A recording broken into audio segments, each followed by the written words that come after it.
করে, সেক্ষেত্রেও আমরা বুখারীর একটা হাদিস উল্লেখ করতে পারি, যেখানে আল্লাহ রাসূল সাল্লাল্লাহু আলাইহি ওয়াসাল্লাম একটা স্বপ্নের কথা সাহাবাদেরকে শেয়ার করছিলেন। তিনি বললেন যে আমাকে এক বাটি দুধ দেয়া হলো, আমি সেখান থেকে দুধ খেলাম, তারপর দেখলাম যে আমার আঙ্গুল থেকে দুধ বের হচ্ছে, আর সেখানে যে অবশিষ্ট দুধ রয়ে গেল সেটা আমি ওমরে ফারুকের মুখে দিলাম। ওমরে ফারুক সে অবশিষ্ট দুধটা খেলো।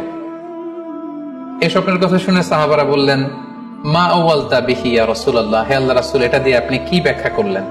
ফামা আউয়ালতাহু ইয়া রাসূলুল্লাহ, আল্লাহ রাসূল সাল্লাল্লাহু আলাইহি ওয়াসাল্লাম বললেন, আল ইলম, এটা দিয়ে আমি জ্ঞানের ব্যাখ্যা করেছি। অর্থাৎ দুধ হচ্ছে জ্ঞানের প্রতীক। দুনিয়াতেও তো আমরা দেখি যে দুধ হচ্ছে সুষম একটা খাবার, খাদ্যের পুষ্টিগুণের 6টি গুণাগুণ দুধের মধ্যে পাওয়া যায়। সো কেউ যদি স্বপ্নে দেখেন যে তিনি দুধ পান করছেন, আশা করা যায় এটা তার জন্য ভালো সাইন, তার জ্ঞান বাড়বে বলে আমরা ধারণা করতে পারি। এবার স্বপ্নে যদি কেউ দেখে যে সে আজান দিচ্ছে, এটাও ভালো সাইন। স্বপ্নে আজান দেয়া এটা সাইন হচ্ছে সে হয়তো অচিরে হজ করতে যাবে। হজের সাথে আজানের কি সম্পর্ক?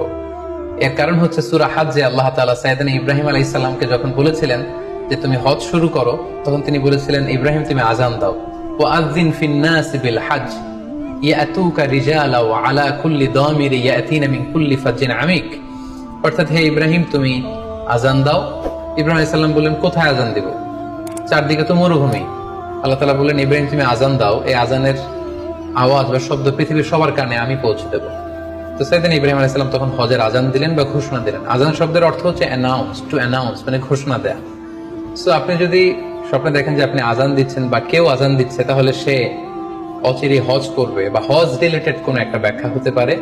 এভাবে আজানকে হজের সাথে সম্পৃক্ত করা হয়েছে এবং এটা ভালো একটি স্বপ্ন। এবার স্বপ্নে যদি কেউ গর্ত দেখে, যে সে গর্ত খুঁড়ছে বা তার জন্য কেউ গর্ত খুঁড়ছে, এটা ষড়যন্ত্রের সাথে সম্পৃক্ত। কেননা